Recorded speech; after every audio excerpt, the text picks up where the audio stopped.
Haryana news देख रहे हैं आप और मैं हूं आपके साथ चविष्का अत्री। सबसे पहले आप सभी को गणतंत्र दिवस की ढेर सारी शुभकामनाएं। 26 जनवरी 1950 को भारत का संविधान लागू हुआ था, जिसके बाद भारत देश एक लोकतांत्रिक देश घोषित किया गया।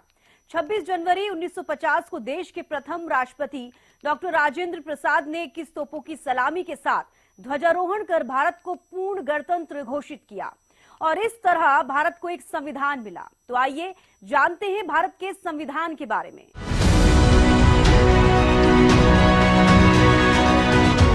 26 जनवरी 1950 को भारत का संविधान लागू हुआ और इस दिन भारत एक संप्रभु गणराज्य के रूप में स्थापित हुआ। इस दिन को हम गणतंत्र दिवस के रूप में मनाते हैं। भारतीय संविधान के लागू होने के बाद भारत को एक सशक्त लोकतंत्र और गणराज्य के रूप में एक नई दिशा मिली। भारत का संविधान महज एक किताब नहीं, भारत की ताकत है, भारत की आत्मा है।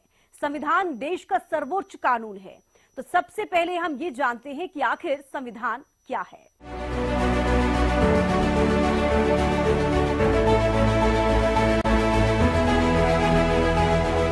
भारत का संविधान देश का सर्वोच्च कानून और एक पवित्र ग्रंथ है, जो सरकार, प्रशासन और व्यवस्था के तमाम अंगों को कामकाज की शक्ति देता है और उनका दायरा भी तय करता है।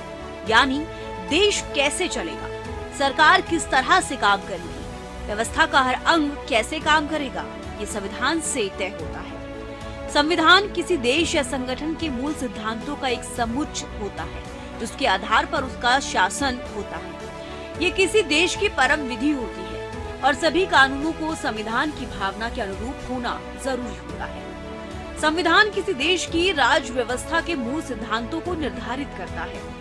ये एक लिखित दस्तावेज है जो कि देश की सरकार और उसके संगठनों के मौलिक बुनियादी संहिता, संरचना, प्रक्रियाओं, शक्तियों और नागरिकों के अधिकारों और कर्तव्यों का निर्धारण करने वाले ढांचे को निर्धारित करता है। इसे 26 नवंबर 1949 को संविधान सभा द्वारा अंगीकृत किया गया था और ये 26 जनवरी 1950 को लागू हुआ था। इसको अंगीकृत किए जाने के समय संविधान में 395 अनुच्छेद और 8 अनुसूचियां थी और इसमें लगभग 1,45,000 शब्द थे, जिससे ये सब अब तक का अंगीकृत किया जाने वाला सबसे लंबा राष्ट्रीय संविधान बन गया। संविधान के प्रत्येक अनुच्छेद पर संविधान सभा के सदस्यों द्वारा बहस की गई, जिनकी संविधान के निर्माण के लिए 2 वर्ष और 11 महीने की अवधि में 11 सत्रों में और 167 दिनों के दौरान बैठक हुई। संविधान की प्रस्तावना भारत को एक संप्रभु, समाजवादी, धर्मनिरपेक्ष और लोकतांत्रिक गणराज्य घोषित करती है और अपने नागरिकों को न्याय, समानता और स्वतंत्रता का आश्वासन देती है और बंधुत्व को बढ़ावा देने का प्रयास करती है। संविधान सरकार के एक संसदीय स्वरूप का प्रावधान करता है, जो कुछ एकात्मक विशेषताओं के साथ संरचना में संघीय है। संघ की कार्यकारिणी का संवैधानिक प्रमुख राष्ट्रपति होता है। भारत के संविधान के अनुच्छेद 79 के अनुसार संघ की संसद की परिषद में राष्ट्रपति और 2 सदन होते हैं, जिन्हें काउंसिल ऑफ स्टेट्स और हाउस ऑफ द पीपल के रूप में जाना जाता है। संविधान के अनुच्छेद 74(1) में प्रावधान है कि राष्ट्रपति को सहायता और सलाह देने के लिए एक मंत्री परिषद होगी, जिसका प्रधान प्रधानमंत्री होगा और राष्ट्रपति अपने कृत्यों का प्रयोग करने में ऐसी सलाह के अनुसार कार्य करेगा। इस प्रकार वास्तविक कार्यकारी शक्ति प्रधानमंत्री की अध्यक्षता वाली मंत्री परिषद में निहित होती है। डॉक्टर भीमराव अंबेडकर को भारतीय संविधान का मुख्य रचनाकार माना जाता है। भारत के पहले राष्ट्रपति डॉक्टर राजेंद्र प्रसाद भारत के संविधान पर हस्ताक्षर करने वाले पहले व्यक्ति बने। ये विश्व का सबसे बड़ा लिखित संविधान है। भारत का संविधान ना तो मुद्रित है और ना ही टंकित है। ये हिंदी और अंग्रेजी दोनों भाषाओं में हस्तलिखित और सुलेखित है। इसे श्री प्रेम बिहारी नारायण रायजादा द्वारा हस्तलिखित किया गया था और उनके द्वारा देहरादून में प्रकाशित किया गया था। प्रत्येक पृष्ठ को शांति निकेतन के कलाकारों द्वारा सजाया गया, जिनमें बेहर राम मनोहर सिन्हा और नंदला बोस शामिल है। अंतिम प्रारूप को पूरा करने में 2 वर्ष 11 महीने और 18 दिन लगे। भारत के संविधान की खास बातें। भारत का संविधान विश्व के सभी लिखित संविधानों में सबसे लंबा है। 26 नवंबर 1949 को संविधान सभा ने भारत के संविधान को अपनाया। 26 जनवरी 1950 को भारत का संविधान लागू हुआ। भारत के संविधान में 25 भाग, 448 अनुच्छेद और 12 अनुसूचियां हैं। विधायिका, कार्यपालिका और न्यायपालिका के बीच शक्तियों का विभाजन किया गया है। संविधान में नागरिकों के मूल अधिकार और मूल कर्तव्य भी बताए गए हैं। संविधान भारत को एक स्वतंत्र, प्रभुसत्ता संपन्न, समाजवादी, लोकतांत्रिक गणराज्य बनाता है। भारतीय संविधान अन्य देशों की तरह ना तो कठोर है और ना ही अधिक लचीला, लेकिन निश्चित रूप से इसे संशोधित किया जा सकता है। इसमें अब तक कुल 127 संशोधन हो चुके हैं। बता दें कि सबसे प्रसिद्ध 1976 का 42वां संशोधन है। इस संशोधन एक आपात स्थिति में किया गया था और संविधान की प्रस्तावना में 3 शब्द जोड़कर संशोधन किया गया था। ये 3 शब्द थे धर्मनिरपेक्ष, समाजवादी और अखंडता। भारतीय संविधान दुनिया में सबसे लंबा और सबसे विशाल संविधान है। आज इसमें लगभग 25 भाग, 12 अनुसूचियां और 448 अनुच्छेद हैं। यहाँ गौर करने वाली बात यह है कि भारत एकमात्र संप्रभु और गणतंत्र देश है जिसमें ये विविधता है। इस पर 24 जनवरी 1950 को संविधान सभा के 284 सदस्यों ने हस्ताक्षर किए थे, जिसमें 15 महिलाएं भी थीं। इनमें आरबीआई के पहले भारतीय गवर्नर सीडी देशमुख की पत्नी दुर्गाबाई देशमुख भी थीं। साथ ही कुछ अन्य महिलाएं जैसे विजय लक्ष्मी पंडित, सरोजनी नायडू, अम्मू स्वामीनाथन, दक्षिणायनी वेलायुधन, बेगम रायसूल का संविधान निर्माण में खास योगदान रहा है। भारतीय संविधान ना तो टाइप किया गया था और ना ही प्रिंट किया गया था। ये पूरी तरह से कैलीग्राफर प्रेम बिहारी नारायण रायजादा द्वारा मैनुअली यानी हाथ से लिखा गया था।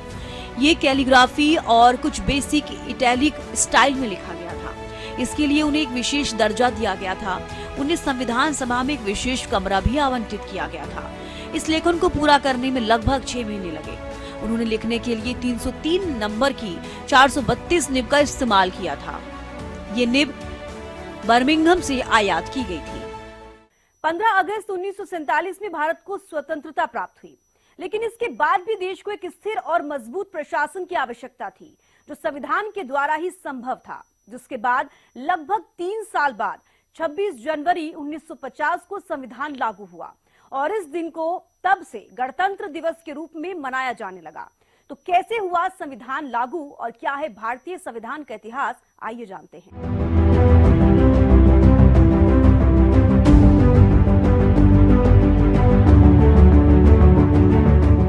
द्वितीय विश्व युद्ध की समाप्ति के बाद जुलाई 1945 में ब्रिटेन ने भारत संबंधी अपनी नई नीति की घोषणा की और भारत की संविधान सभा के निर्माण के लिए एक कैबिनेट मिशन भारत भेजा, जिसमें 3 मंत्री थे। 15 अगस्त 1947 को भारत के स्वतंत्र हो जाने के पश्चात संविधान सभा की घोषणा हुई और इसने अपना कार्य 9 दिसंबर 1947 से आरंभ कर दिया। संविधान सभा के सदस्य भारत के राज्यों की सभाओं के निर्वाचित सदस्यों के द्वारा चुने गए थे।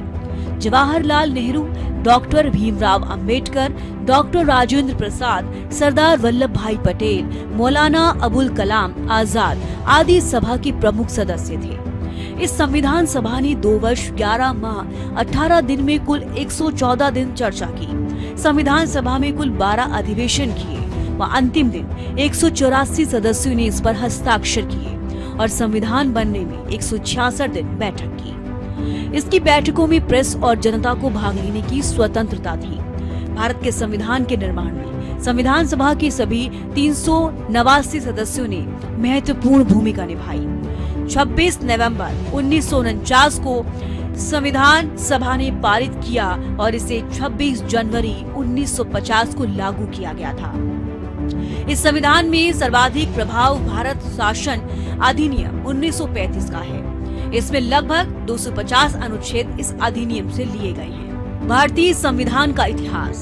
साल 1938 में जवाहरलाल नेहरू ने मांग की थी कि भारत के संविधान को वयस्क मताधिकार के आधार पर चुनी हुई संविधान सभा बनाए। साल 1946 में संविधान सभा का गठन हुआ। 13 दिसंबर 1946 को संविधान सभा ने संविधान बनाने का काम शुरू किया। जवाहरलाल नेहरू ने उद्देश्य प्रस्ताव पेश किया, जिसका मकसद भारत को एक स्वतंत्र गणराज्य घोषित करना और इसके भविष्य को नियंत्रित करने के लिए संविधान बनाना था।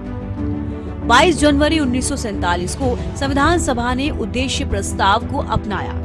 संविधान सभा की पहली बैठक 9 दिसंबर 1946 को हुई और ये बैठकें 24 जनवरी 1950 तक चली। संविधान का प्रारूप तैयार करने में 2 साल 11 महीने और 18 दिन लगे। संविधान को 26 नवंबर 1949 को अपनाया गया था।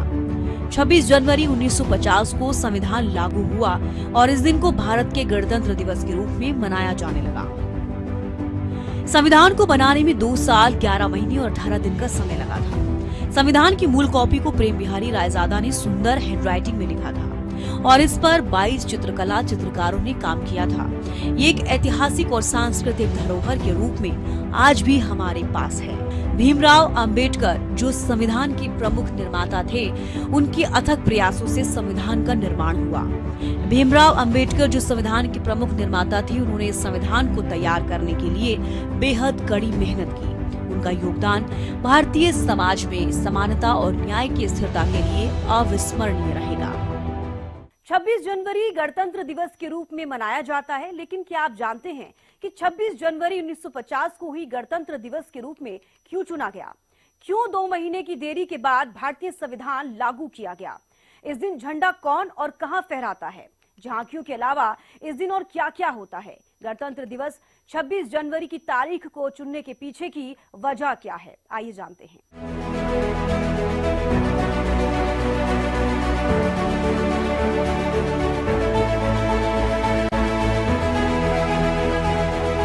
15 अगस्त 1947 को भारत आजाद हुआ था।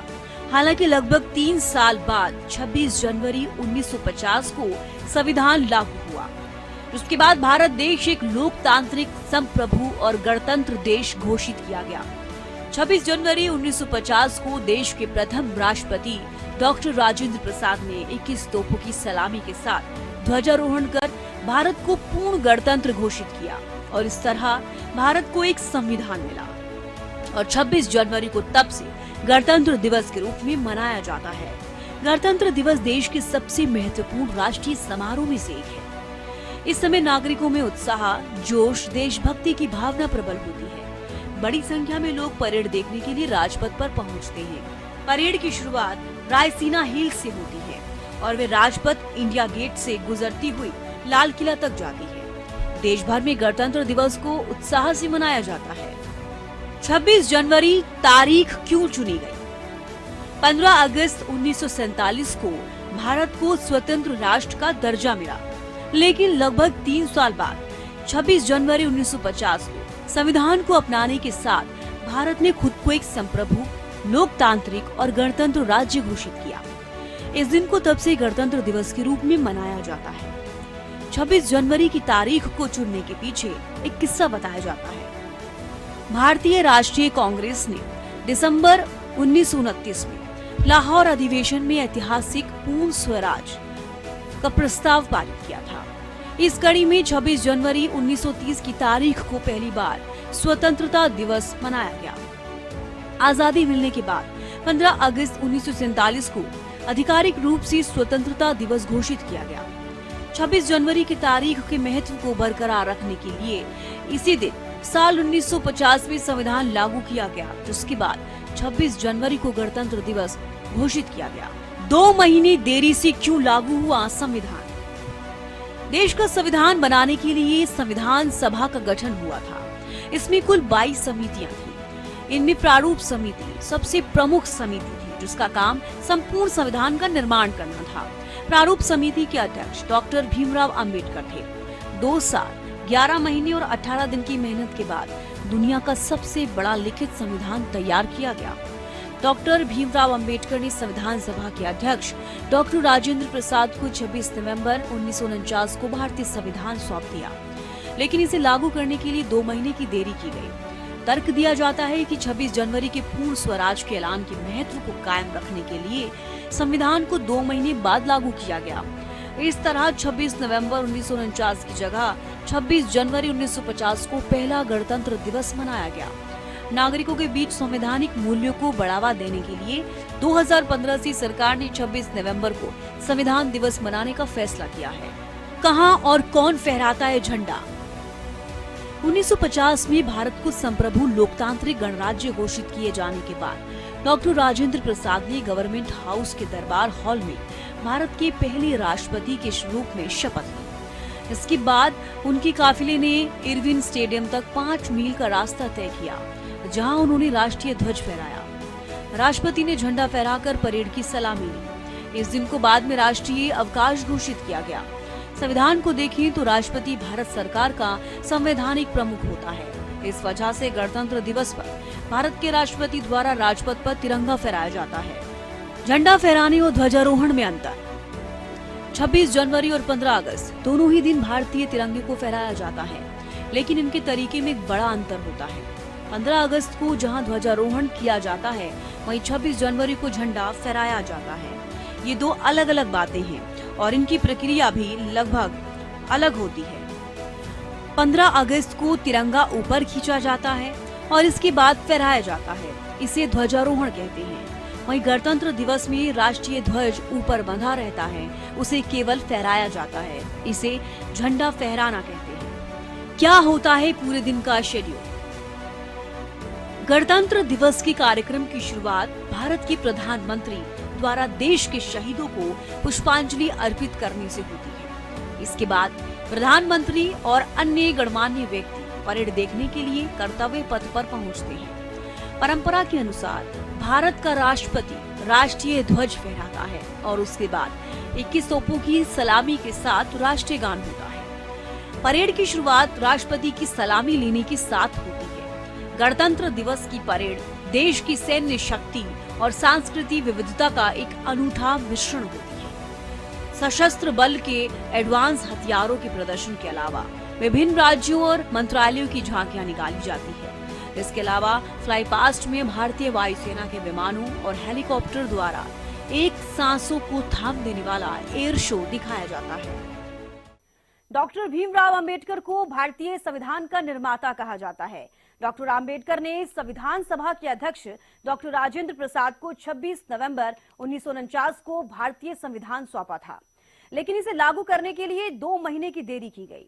तर्क दिया जाता है कि 26 जनवरी के पूर्ण स्वराज के ऐलान के महत्व को कायम रखने के लिए संविधान को 2 महीने बाद यानी 26 जनवरी 1950 को लागू किया गया। तो आइए जानते हैं कि डॉक्टर अंबेडकर को भारतीय संविधान का निर्माता क्यों कहा जाता है और भारतीय संविधान के निर्माण का कालक्रम क्या है।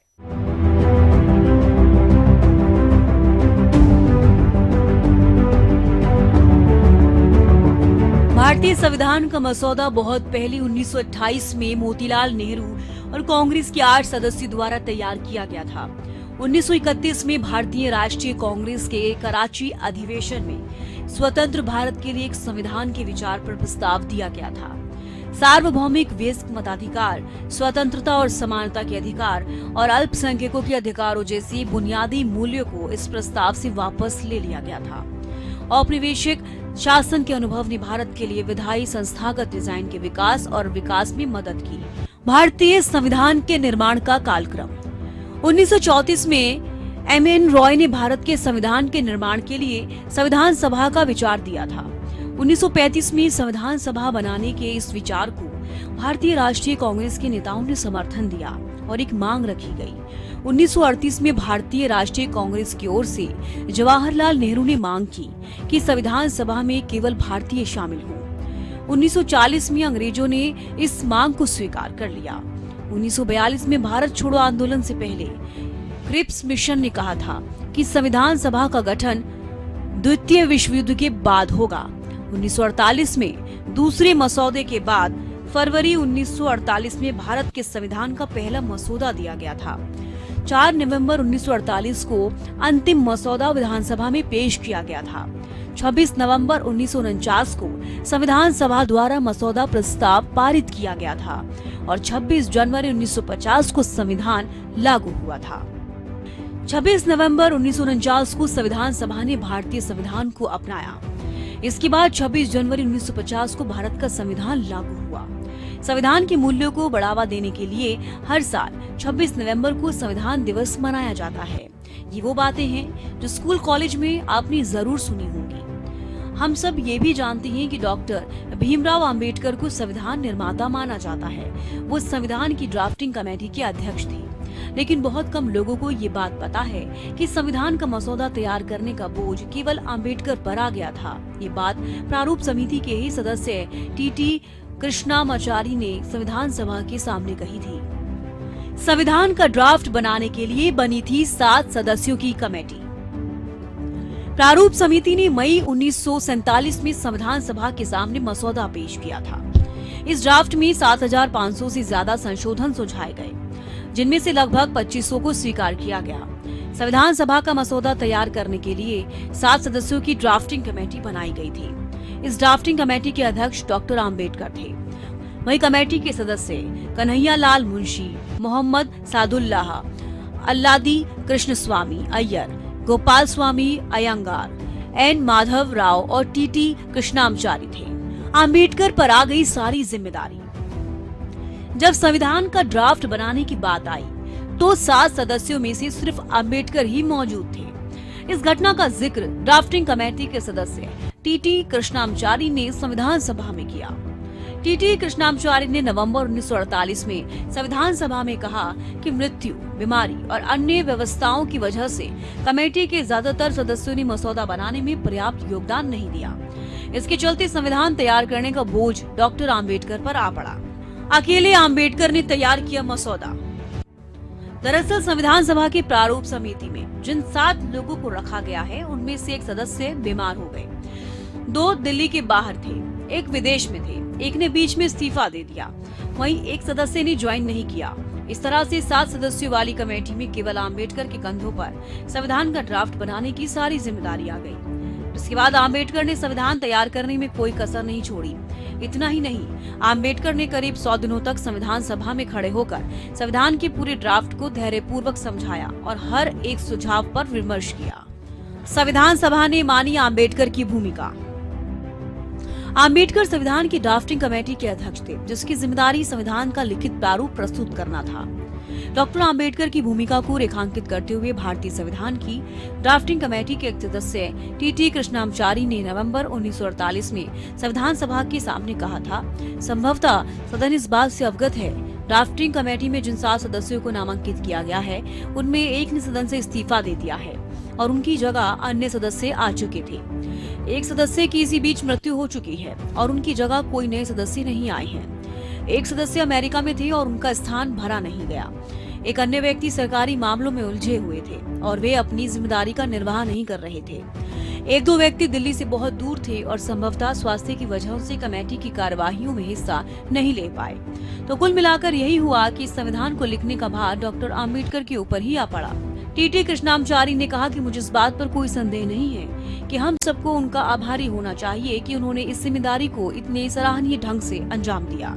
आम्बेडकर उन चंद लोगों में शामिल थे जो ड्राफ्टिंग कमेटी का सदस्य होने के साथ साथ शेष 15 समितियों में 1 से अधिक समितियों के सदस्य थे। संविधान सभा द्वारा ड्राफ्टिंग कमेटी के अध्यक्ष के रूप में उनका चयन उनकी राजनीतिक योग्यता और कानूनी दक्षता के चलते हुआ था।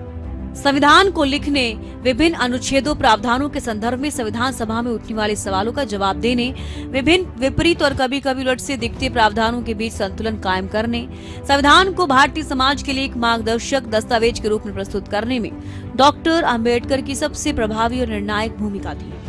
स्वतंत्रता, समता, बंधुता, न्याय, विधि का शासन, विधि के समक्ष समानता, लोकतांत्रिक प्रक्रिया और धर्म, जाति, लिंग और अन्य किसी भेदभाव के बिना सभी व्यक्तियों के लिए गरिमामय जीवन भारतीय संविधान का दर्शन एवं आदर्श है। ये सारे शब्द डॉक्टर आम्बेडकर के शब्द और विचार संसार के बीच शब्द हैं। इस शब्दों के निहितार्थ को भारतीय समाज में व्यवहार में उतारने के लिए वे आजीवन संघर्ष करते रहे। इसकी छाप भारतीय संविधान में देखी जा सकती है। संविधान पर डॉक्टर आम्बेडकर की छाप। भारत का न्याय संविधान काफी हद तक 1935 के गवर्नमेंट ऑफ इंडिया एक्ट और 1928 की नेहरू रिपोर्ट पर आधारित है, मगर इसको अंतिम रूप देने के पूरे दौर में आम्बेडकर का प्रभाव बहुत गहरा था। डॉक्टर आम्बेडकर भारतीय संविधान की सामर्थ्य एवं सीमाओं से भी बखूबी अवगत थे। इस संदर्भ में उन्होंने कहा था कि संविधान का सफल या असफल होना आखिरकार उन लोगों पर निर्भर करेगा जिन पर शासन चलाने का दायित्व है। वे इस बात पर से भी बखूबी परिचित थे कि संविधान ने राजनीतिक समानता तो स्थापित कर दी है, लेकिन सामाजिक और आर्थिक समानता हासिल करना बाकी है, जो राजनीतिक समानता को बनाए रखने के लिए भी जरूरी है। संविधान में राजनीतिक और कानूनी दक्षता का असर दिखता है। संविधान तैयार करने वाली ड्राफ्टिंग कमेटी में अध्यक्ष के तौर पर आम्बेडकर का चयन यूं ही नहीं हुआ था। उनकी राजनीतिक योग्यता और कानूनी दक्षता और भाषाई ज्ञान के कारण उन्हें अध्यक्ष बनाया गया था। इतना ही नहीं, संविधान सभा में उठने वाले सवालों का जवाब देने और प्रावधानों के बीच संतुलन बनाने में आम्बेडकर की भूमिका अहम रही। इसका असर भारतीय संविधान में देखने को मिलता है, इसलिए इन्हें संविधान निर्माता कहा गया। सभी जानते हैं कि भारत दुनिया का सबसे बड़ा लोकतंत्र है, लेकिन इसके साथ ही भारत के पास दुनिया का सबसे बड़ा लिखित संविधान भी है। भारत का संविधान सिर्फ एक लिखित दस्तावेज ही नहीं, बल्कि एक भारतीय नागरिक की पहचान है। हर साल 26 जनवरी को हम सभी देशवासी अपनी इसी पहचान को गणतंत्र दिवस के रूप में मनाते हैं। तो इस कार्यक्रम में आपने जाना कि भारत का संविधान क्या है, इसका इतिहास क्या है और इसकी खासियत क्या है। फिलहाल मेरे साथ इस खास कार्यक्रम में इतना ही। आप देखते रहिए हरियाणा न्यूज। नमस्कार।